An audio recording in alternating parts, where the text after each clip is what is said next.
بوڑھوں پر اللہ کا دردناک عذاب۔ اللہ تعالیٰ فرماتا ہے کہ جب میرے بندے کی عمر 40 سال ہو جاتی ہے تو میں اس کو 3 قسم کی بیماریوں سے محفوظ کر دیتا ہوں۔ پھر جب اس کی عمر 50 سال ہو جاتی ہے تو میں اس کی ماں اور بیوی کو بسم اللہ الرحمن الرحیم۔ اللہ تعالیٰ نے قرآن مجید میں ارشاد فرمایا، اور ہم جس کو لمبی عمر دیتے ہیں تو ہم اس کی جسمانی بناوٹ کو ابتدائی حالت کی طرف الٹ دیتے ہیں، پس کیا وہ سمجھتے نہیں ہیں؟ سورہ یاسین۔ صاحب تبیان القرآن اس آیت کریمہ کی تفسیر میں تحریر فرماتے ہیں کہ کفار یہ کہہ سکتے تھے کہ ہم اس دنیا میں بہت کم عرصہ رہے تھے، اگر ہم دنیا میں زیادہ عرصہ رہتے تو اے ہمارے رب ہمارے ایمان و عمل میں کوئی کمی کوئی کوتاہی نہ ہو۔ اللہ تعالیٰ نے اس آیت کریمہ میں ان کے اس عذر کا رد فرما دیا ہے۔ اس کا خلاصہ یہ ہے، کیا تم کو یہ معلوم نہیں کہ تم دنیا میں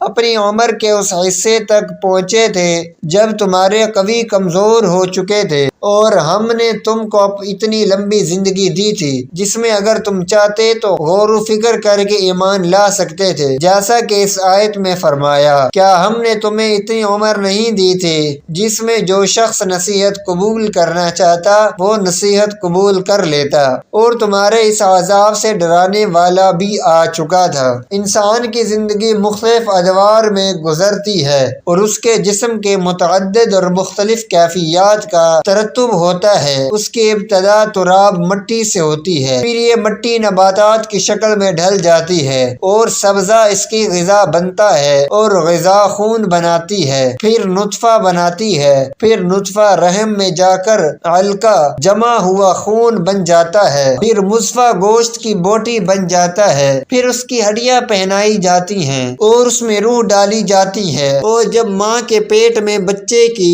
شکل مکمل ہو جائے تو اس کو جنین کہتے ہیں، جب وضع حمل ہو جائے تو اس کو ولید کہتے ہیں، ماں کا دودھ پینے لگے تو اسے رضیع کہتے ہیں، ٹھوس غذا کھانے لگے تو اس کو فطیم کہتے ہیں، کھیلنے کودنے کے عمر کو پہنچ جائے تو اس کو صبی کہتے ہیں، آنکھوں کو بھانے لگے تو اسے غلام کہتے ہیں، چہرے پر سبزہ پھوٹنے لگے تو اس کو مراہق کہتے ہیں، بلوغت کو پہنچ جائے تو اس کو بالغ کہتے ہیں، جوان ہو جائے تو شاب کہتے ہیں، پختہ عمر ہو جائے تو رجل کہتے ہیں، جب 30 سال کی عمر کو ہو جائے تو کہول کہتے ہیں، 40 سال کی عمر کو ہو تو شیخ کہتے ہیں، 60 سال کی عمر ہو تو شیخ فانی کہتے ہیں، اور عمر ڈھلتے ڈھلتے جب موت کی دہلیز پر پہنچ جائے، ہڈیاں کمزور ہو جائیں، جسم لاغر ہو جائے، حافظہ کمزور ہو جائے تو اس کو ارذل عمر کہتے ہیں،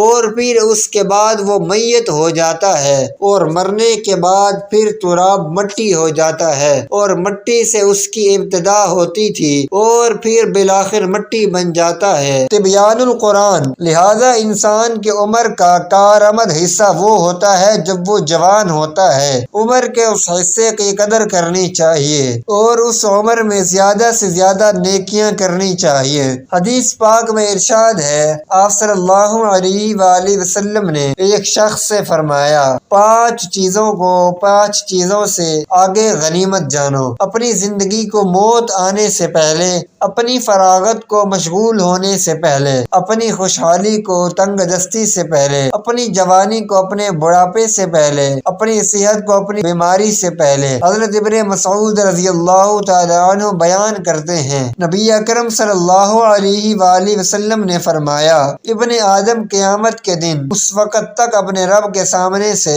اپنے قدم ہٹا نہیں سکے گا جب تک کہ اس سے 5 چیزوں کے متعلق سوال نہ کر لیا جائے۔ اس نے اپنی عمر کس چیز میں فنا کی، اس نے اپنی جوانی کو کن کاموں میں بوسیدہ کیا، اس نے اپنے علم کے مطابق کیا عمل کیا۔ حضرت انس رضی اللہ تعالی عنہ بیان کرتے ہیں، نبی اکرم صلی اللہ علیہ وآلہ وسلم نے فرمایا، اللہ تعالیٰ جس شخص کی عمر میں اسلام 40 سال تک پہنچا دے۔ اللہ تعالیٰ اس سے کئی قسم کے بلاؤں کو دور کر دیتا ہے، جزام، مرض اور شیطان کے غضبناک کرنے کو۔ اور اللہ تعالیٰ جس شخص کی عمر کو اسلام میں 50 سال تک پہنچا دے، اللہ تعالیٰ اس پر حساب کو آسان کر دیتا ہے۔ عمر کا ہر حصہ اللہ کی نعمت ہے، لیکن ارذل عمر سے پناہ مانگنی چاہیے۔ اللہ تعالیٰ نے قرآن پاک میں ارشاد فرمایا، اللہ نے تمہیں پیدا کیا، پھر وہی تم کو وفات دے گا، اور تم میں سے بعض کو ارذل ناکارہ عمر کی طرف لوٹا دیا جاتا ہے تاکہ انجام کار وہ حصول علم کے بعد کچھ نہ جان سکے۔ حضرت سعد رضی اللہ تعالی عنہ بیان کرتے ہیں، رسول اللہ صلی اللہ علیہ وآلہ وسلم نمازوں کے بعد ان چیزوں سے پناہ طلب کرتے، اے اللہ میں بزدلی سے تیری پناہ میں آتا ہوں، اور میں اس سے تیری پناہ میں آتا ہوں کہ مجھے ارذل عمر کی طرف لوٹا دے،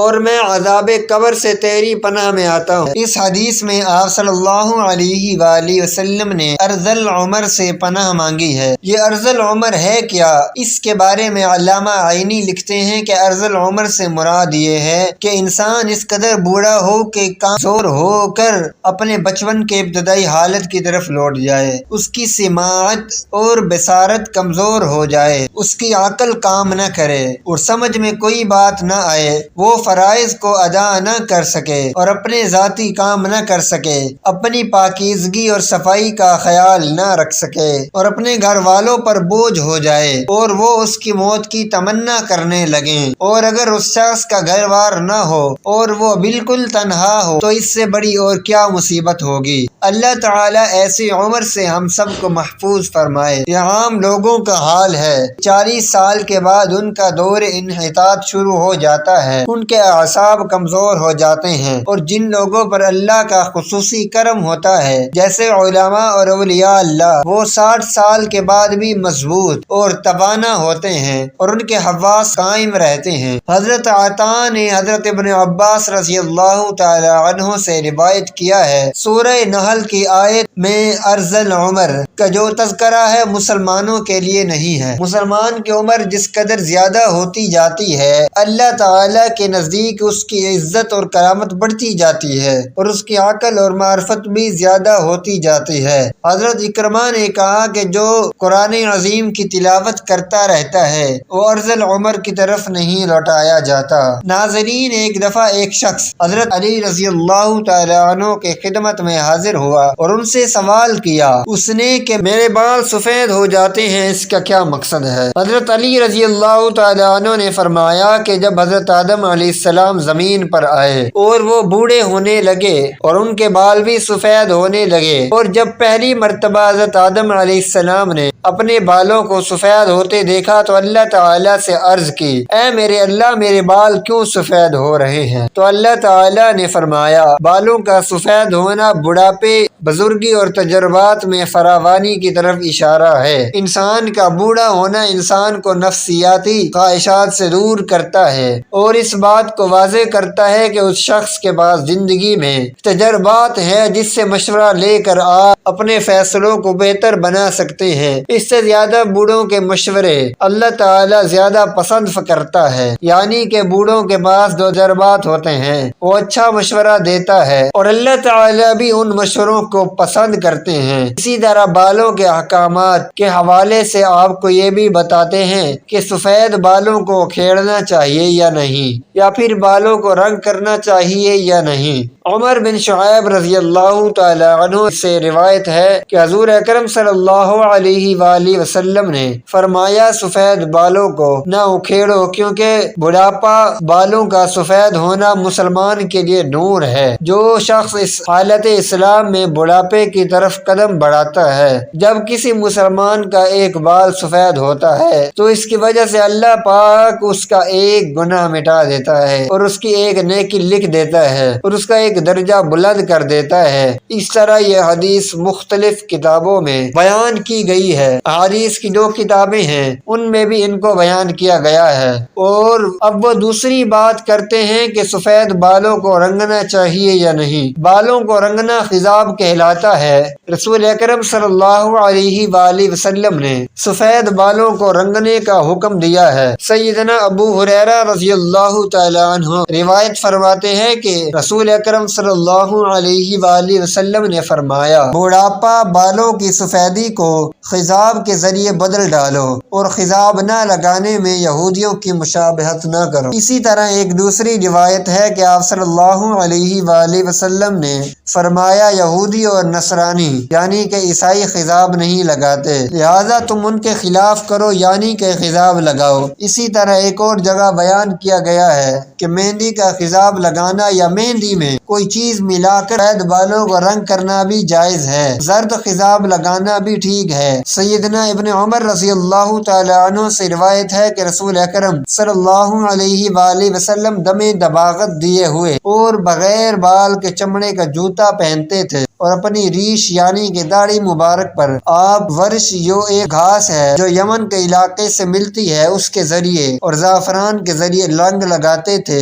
مہندی لگانا جائز کہا جاتا ہے، لیکن کچھ علماء کے نزدیک کہا جاتا ہے کہ رنگ لگانا جائز نہیں، یعنی کہ مہندی تو لگائی جا سکتی ہے لیکن جو آج مختلف قسم کی پروڈکٹس سامنے آ چکی ہیں، کیمیکلز جو ہیں جن سے رنگ لگایا جاتا ہے، جو آپ کی جلد پہ لگ بھی جاتے ہیں، اگر اس کو جلدی نہ اتارا جائے تو آپ کی وہاں سے جلد بھی کالی دکھائی دیتی ہے۔ اسی طرح احادیث سے معلوم ہوتا ہے آپ صلی اللہ علیہ وآلہ وسلم نے بعض دفعہ زرد سرخ اور زرد خضاب لگایا ہے۔ احادیث میں حضور اکرم صلی اللہ علیہ وآلہ وسلم کے بالوں کو رنگنے کا بھی ذکر ہے۔ اسی طرح سفید بالوں میں سیاہ خضاب لگانا بھی جائز ہے یا نہیں، اس حوالے سے بھی آپ کو بتاتے ہیں۔ سیدنا جابر بن عبداللہ رضی اللہ تعالی عنہ سے روایت ہے، فتح مکہ کے دن سیدنا ابوبکر صدیق کے والد ابو قحافہ کو لایا گیا، ان کے سر اور داڑھی کے بال بالکل سفید تھے۔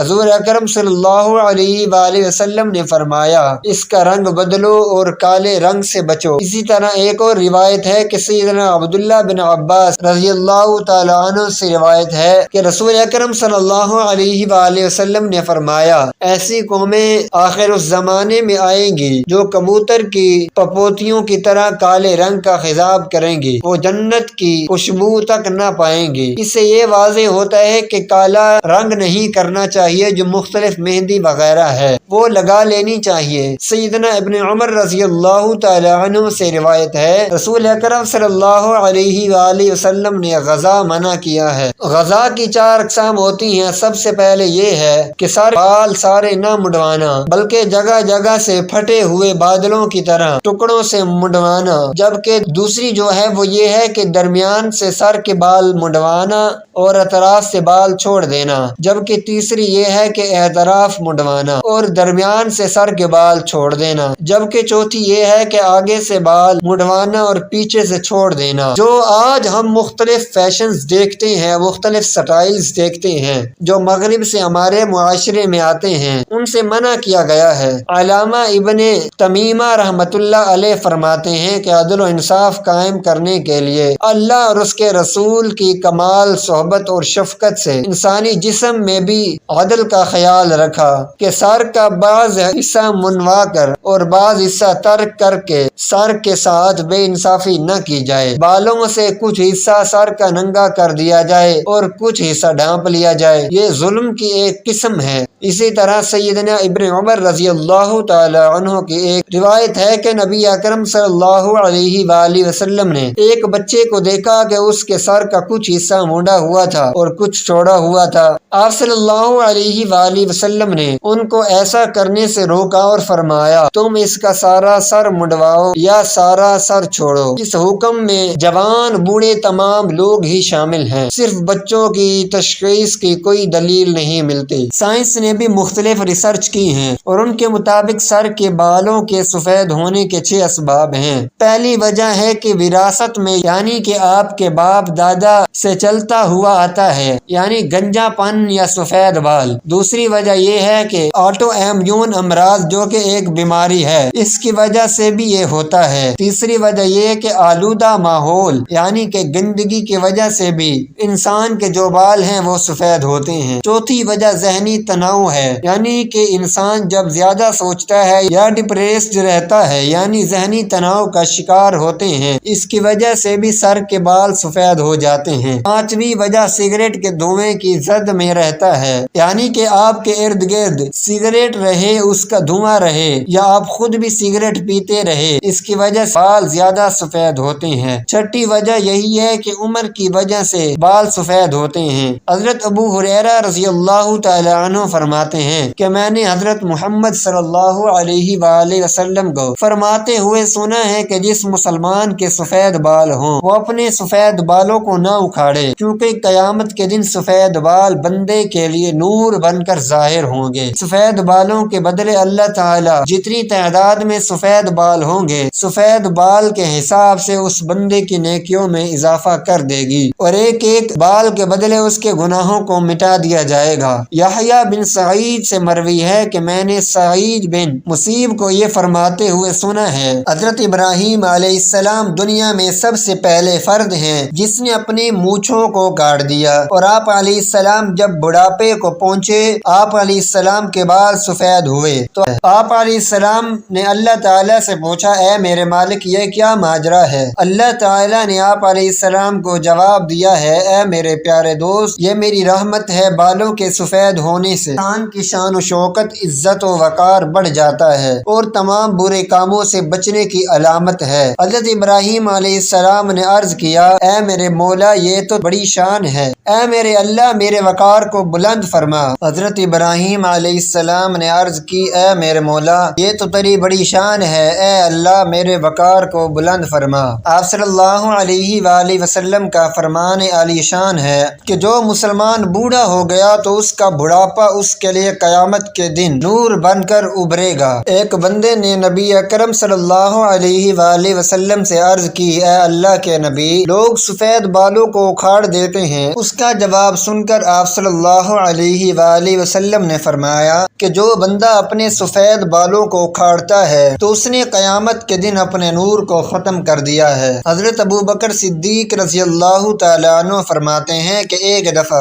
ایک آدمی نبی اکرم صلی اللہ علیہ وآلہ وسلم کی بارگاہ میں پیش ہوا اور کہنے لگا، اے اللہ کے رسول ہم میں سے کون سا بندہ بہتر ہے؟ آپ صلی اللہ علیہ وآلہ وسلم نے فرمایا کہ جو بندہ بڑھاپے میں پہنچ گیا اور اس کی نیکیاں بہت زیادہ ہیں وہ سب سے بہتر ہے۔ اس نے پھر دریافت کیا، یا رسول اللہ سب سے برا شخص کون ہے؟ آپ صلی اللہ علیہ وآلہ وسلم نے فرمایا کہ جو بڑھاپے میں گیا اور اس کے گناہ زیادہ ہوں۔ حضرت انس بن مالک رضی اللہ تعالی عنہ سے روایت ہے کہ رسول اللہ صلی اللہ علیہ وآلہ وسلم نے فرمایا، بچہ جب تک بالغ نہیں ہوتا اس کے نیک عمل اس کے والد یا اس کے والدین کے حساب میں لکھے جاتے ہیں، اور جو کوئی برا عمل کرے تو وہ نہ اس کے حساب میں لکھا جاتا ہے نہ والدین کے۔ پھر جب وہ بالغ ہو جاتا ہے تو قلم اس کے لیے جاری ہو جاتا ہے، اور جو فرشتے جو اس کے ساتھ رہنے والے ہیں ان کو حکم دے دیا جاتا ہے کہ اس کی حفاظت کریں اور قوت بہم پہنچائیں۔ جب حالت اسلام میں 40 سال کی عمر کو پہنچ جاتا ہے تو اللہ تعالیٰ اس کو 3 قسم کی بیماریوں جنون، جذام اور برس سے محفوظ کر دیتے ہیں۔ جب 50 سال کی عمر کو پہنچتا ہے تو اللہ تعالیٰ اس کا حساب ہلکا کر دیتے ہیں۔ جب 60 سال کو پہنچتا ہے تو اللہ تعالیٰ اس کو اپنی طرف رجوع کی توفیق دے دیتے ہیں۔ جب 70 سال کو پہنچتا ہے تو سب آسمان والے اس سے محبت کرنے لگتے ہیں، اور جب 80 سال کو پہنچتا ہے تو اللہ تعالیٰ اس کی حسنات کو لکھتے ہیں اور سیئات کو معاف فرما دیتے ہیں۔ پھر جب 90 سال کی عمر ہو جاتی ہے اللہ تعالیٰ اس کے سب اگلے پچھلے گناہ معاف فرما دیتے ہیں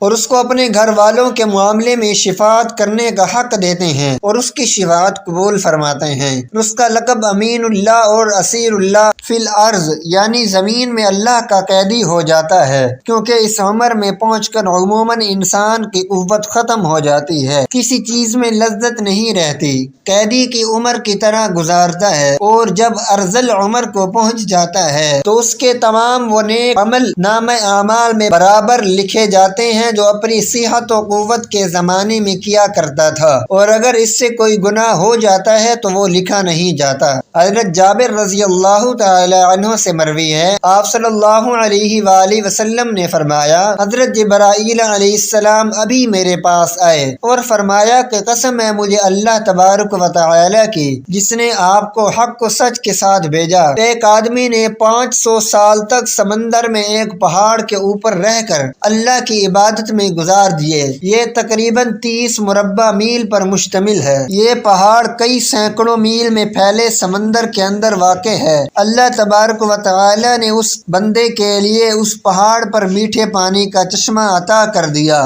جس کی دھار ہاتھ کی انگلی کے برابر ہے۔ اس پہاڑ کے پاس ایک انار کو اگا دیا ہے جس پر ہر دن ایک انار لگ جاتا تھا۔ وہ بندہ پہاڑ سے نیچے آتا، انار سے پیٹ بھرتا، پھر وضو کرتا اور اللہ کی عبادت میں مصروف ہو جاتا تھا۔ جب اس نیک بندے کی موت کا وقت آیا تو اس نے اللہ تعالی سے دعا کی، اے اللہ میری موت سجدے کی حالت میں آئے اور میرے جسم کو پاک صاف جگہ پر محفوظ کر دیا جائے، اور جب قیامت کے دن دوبارہ مجھے زندہ کیا جائے تو سجدے کی حالت میں زندہ کیا جائے۔ اللہ تعالی نے اس کی خواہش کو پورا کر دیا۔ ہم آسمانوں پر جاتے اور زمین پر اترتے وقت اس کو سجدے کی حالت میں ہی دیکھتے ہیں۔ روز قیامت جب اس شخص کو اللہ تعالی کی بارگاہ میں پیش کیا جائے گا تو اللہ تبارک و تعالی اس کو فرمائے گا کہ اے میرے بندے میری رحمت سے جنت میں چلے جاؤ۔ تو یہ بندہ سوال کرے گا، اے اللہ میرے نامہ اعمال کی وجہ سے مجھے جنت میں کیوں نہیں بھیجا جا رہا؟ 2 بار یہی قصہ ہوگا،